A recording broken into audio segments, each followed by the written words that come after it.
नमस्कार। हमारा आज का विषय है ऊपरी हवा, जिसे ऊपरी कसर भी कह देते हैं। कुछ बुरी बला भी कह देते हैं। ऊपरी हवा और सुहानी हवा में क्या फ़र्क है? उत्तर है कि ऊपरी हवा और सुहानी हवा में बहुत ज़्यादा फ़र्क है। यूँ कहें कि एक ज़मीन है और दूसरी आसमान। आसमान वह रूहानी सुहानी पवन है जो आपको आपके पास जब भी आती है। आपको समय तो पता ही होगा कि ये तकरीबन 2:30-3 बजे के करीब आने शुरू होती है और 5 बजे तक रहती है। इसके अलावा यही नहीं कि यही समय है। जो इंसान नेक है, पवित्र है, शुद्ध है, उसे हर समय जब भी वह कोई अच्छा कार्य कर रहा होता है ईश्वर से समर्पित, तो उसे दिन में किसी भी पल में उस पवन का एहसास बार बार होता है। वह कार्य करते समय भी महसूस होता है। ये सुहानी पवन जब आपके करीब आती है तो आपके चेहरे पर अपने आप मुस्कुराहट आ जाती है। ऐसे लगता है जैसे जगत माँ आपको सहला रही है, जहाँ आपको लोरी दे रही है, जहाँ आपको पुचकार रही है, जहाँ आप पर ममता बिखेर रही है, जहाँ कोई मधुर गान सुना रही है। या यूँ कहो कि जो भी फीलिंग आती है ना बचपन में एक बच्चे को माँ के प्रेम से, वे सारी ममतामयी एहसास जो है इस पवन के आने से होते हैं। सिर्फ माँ के नहीं, जगत पिता के भी। ऐसे लगता है कभी कभी जैसे जगत पिता ने आपके सिर पर हाथ रख दिया हो, आपको इतना बड़ा आश्वासन दे दिया हो कि हे मेरे बच्चे, तुम्हें बिल्कुल भी डरने की ज़रूरत नहीं है, तुम्हें किसी से भय खाने की ज़रूरत नहीं है। मैं हूँ ना, मेरे होते हुए तुम्हें किसी बात की चिंता करने की ज़रूरत नहीं है।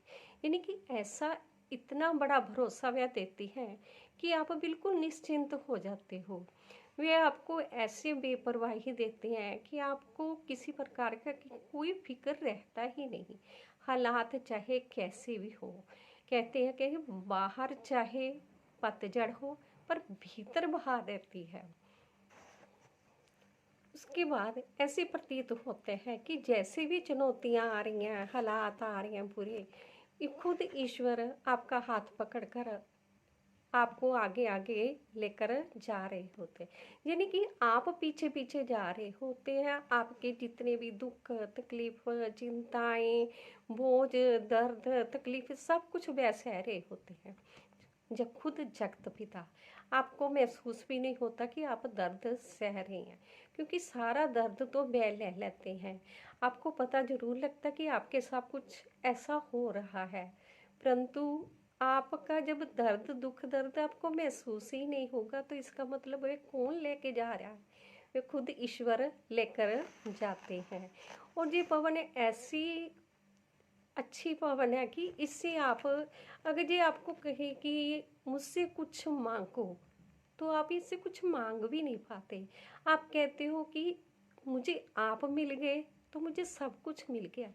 ऐसे प्रतीत होता है कि दुनिया जहान का जितना भी सुख है वे आपके चरणों में आ गया है, वे आपको मिल गया है। जो आपके जीवन का मकसद था वह तो आपने प्राप्त कर लिया है। सारी खुशी इसी में है, बाकी सारी खुशियाँ इसके सामने बेकार हैं। ऐसे लगता है जैसे सारी कायनात का सुख आपको मिल गया, हर दुख दर्द आपको भूल गया है। आपको बस आपका मन हर समय धन्यवाद धन्यवाद धन्यवाद, शुक्रिया शुक्रिया, थैंक यू जैसे शब्द बोलने को आ जाता है। जो भी ईश्वर के लिए उस समय आता है शब्द, उस समय ईश्वर के लिए जो भी शब्द आपके मन में आता है अब वे बोल देते हो। ना कोई जात देखते हो, ना धर्म देखते हो, ना कुछ और देखते हो, क्योंकि नाम ही अलग अलग हैं, ईश्वर तो एक ही है ना।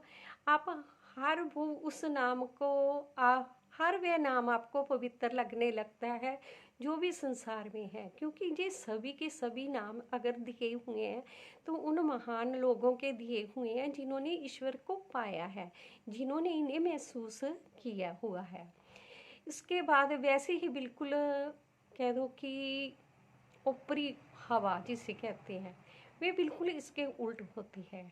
ये जब पास आती है ना तो व्यक्ति भयभीत हो जाता है, उसे लगता है भी कुछ ऐसा उसके करीब आया है जो करीब नहीं होना चाहिए, ऐसा कुछ पास है जो उसको तकलीफ दे होगा, ऐसा कुछ है जो उसको हड़पना चाहता है, उस पर कब्जा करना चाहता है, ऐसा कुछ है जो उसका बुरा देख रहा है।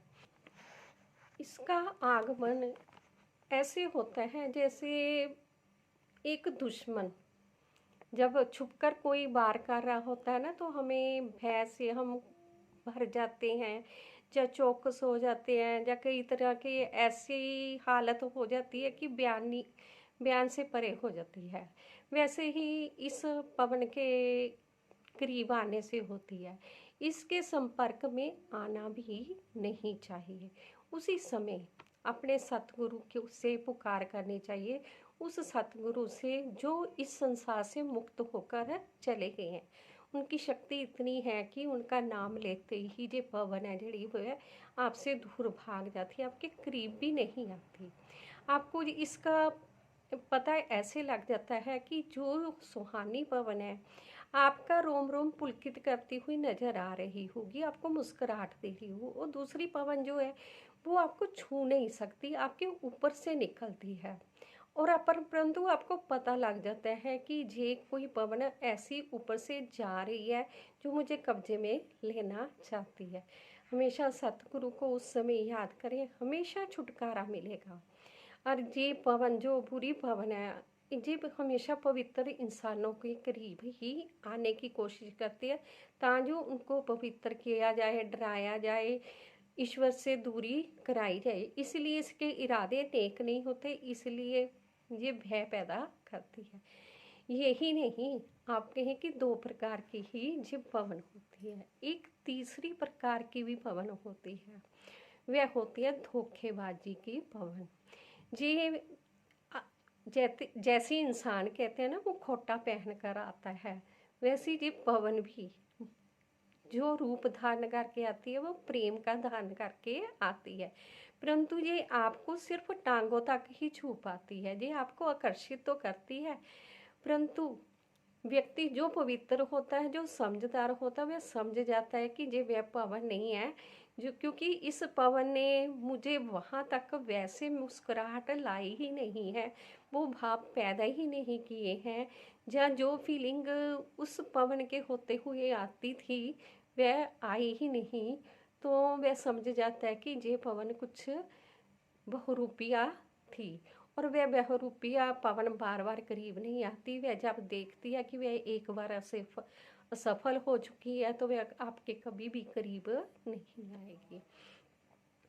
खुश रहें, खुशहाल रहें, हर खुशी आपके पास रहे। वीडियो अच्छी लगी तो लाइक, कमेंट, शेयर करना और सब्सक्राइब भी करना। आपका बहुत बहुत धन्यवाद हमें अपना कीमती समय देने के लिए। धन्यवाद।